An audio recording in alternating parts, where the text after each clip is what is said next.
नमस्कार दोस्तों, कैसे हैं आप सब। आज 1 नवंबर है। 1 नवंबर को आपको पता है क्या होता है? हरियाणा दिवस। 1 नवंबर 1966 को हरियाणा का जन्म हुआ था। इसे पंजाब से अलग करके हरियाणा को एक अलग राज्य बना दिया गया था। तो सबसे पहले तो आपको हरियाणा के जन्मदिन की बहुत बहुत बधाई हो। तो हम चलते हैं अपनी वीडियो की तरफ। आज का हमारा विषय है भाषा। भाषा भाषा को क्या बोलते हैं? लैंग्वेज। हमारे भारत देश में बहुत सी भाषाएं बोली जाती है। हिंदी, पंजाबी, उर्दू, फारसी, कन्नड़, तमिल, मलयालम, अनेक भाषाएं बोली जाती हैं। लेकिन जो हमारे भारत की राष्ट्र भाषा है वो कौन सी है? हिंदी। राष्ट्रभाषा कौन सी है? हिंदी, जो सबसे ज्यादा बोली जाती है। तो सबसे पहले तो हमें देखें कि भाषा शब्द आया कैसे। भाषा शब्द की उत्पत्ति कैसे हुई? संस्कृत का शब्द है भाष। भाष धातु। संस्कृत के शब्द भाष धातु से भाषा शब्द की उत्पत्ति हुई, जिसका अर्थ होता है बोलना। ठीक है, भाष का अर्थ क्या होता है? बोलना, या अपनी वाणी को प्रकट करना किसी के सामने। तो सबसे पहले तो हिंदी संस्कृत भाषा सबसे प्राचीन भाषा है। आपको पता ही होगा, जो हमारे ग्रंथ वगैरह है या जितने भी पुराने ग्रंथ है या जित भाषा में लिखित है। संस्कृत के बाद क्या है? पाली, फिर प्राकृत, प्राकृत से अपभ्रंश और अपभ्रंश से हिंदी। इस तरह से तो हमारी हिंदी भाषा का विकास कैसे हुआ? संस्कृत से निकली पाली, पाली से निकली प्राकृत, प्राकृत से निकली अपभ्रंश और अपभ्रंश से क्या हुआ? हिंदी भाषा का विकास हुआ। आगे इतनी समझ। भाषा। अब हम बात करेंगे भाषा किसे कहते हैं, भाषा होती क्या है।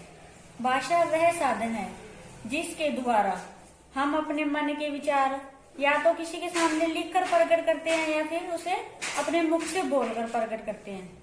यानी कि भाषा क्या है? अपने मन के विचारों को प्रकट करने का एक साधन है। आगे समझ आपको। भाषा वह साधन है जिसके द्वारा हम अपने मन के विचारों को बोलकर या लिखकर दूसरों के सामने प्रकट करते हैं, उसे भाषा कहते हैं।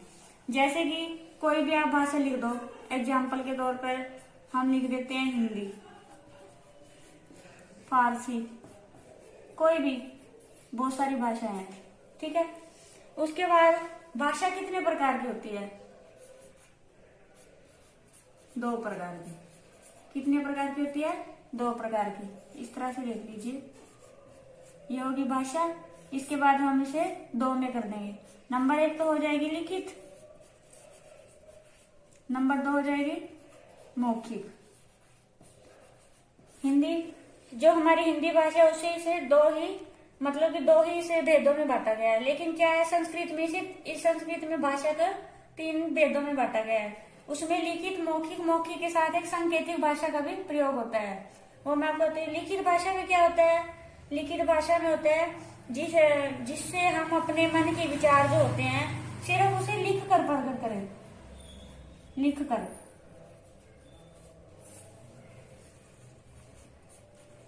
हाँ, मन के विचार लिखकर प्रकट कर रही हूँ। जैसे कि मैं हूँ, एग्जाम्पल के तौर पर मैं आपको ये सब कुछ लिख के बता रही हूँ, तो मेरी जो अंदर मन की बात चल रही है वो मैं आपको लिख के बता रही हूँ। तो वो कौन सी होगी? मैं कौन सी भाषा का प्रयोग कर रही हूँ? लिखित भाषा का। ठीक है, इसकी और भी एग्जाम्पल है। जैसे बुक्स होगी, कोई भी किताबें, ग्रंथ हो गया, अखबार होगी, ये सभी लिखे होते हैं। और जो लिखित भाषा होती है ये सेव होती है, सुरक्षित। हम अगर हमने कुछ भी लिख दिया तो वो सालों साल हमारे पास सेव रहता है, पड़ा रहता है।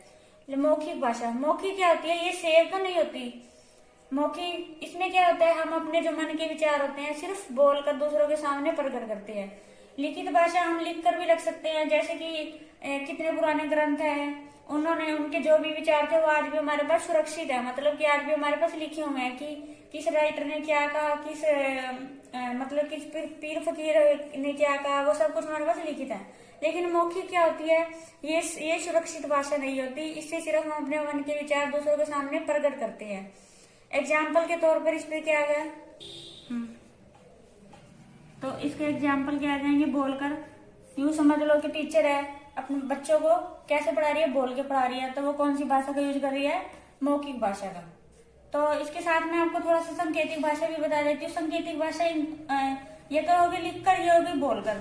सांकेतिक क्या होती है, सांकेतिक होती है इशारों वाली भाषा, जिससे हम मतलब कि संकेत से समझाते हैं, इशारों से, लेकिन इसका प्रयोग ना के बराबर।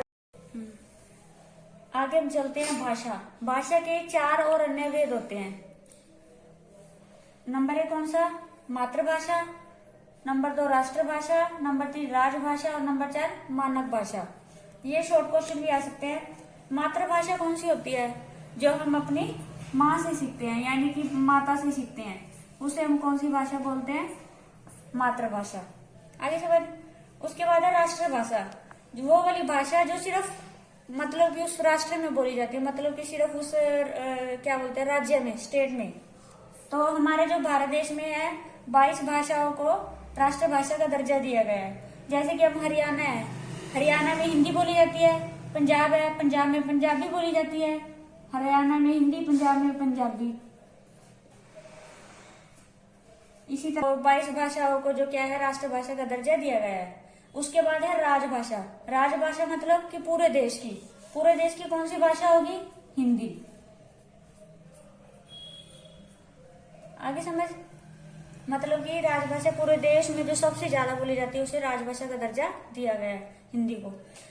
नेक्स्ट है मानक भाषा। मानक भाषा कौन सी होती है, जो भी ऑफिशियल वर्क होते हैं कार्यालय में या स्कूल में, जिस भाषा का सबसे ज्यादा प्रयोग किया जाता है, जिस भाषा का यूज होता है, उसे कौन से बोलते हैं, मानक भाषा। क्या बोलते हैं, मानक भाषा।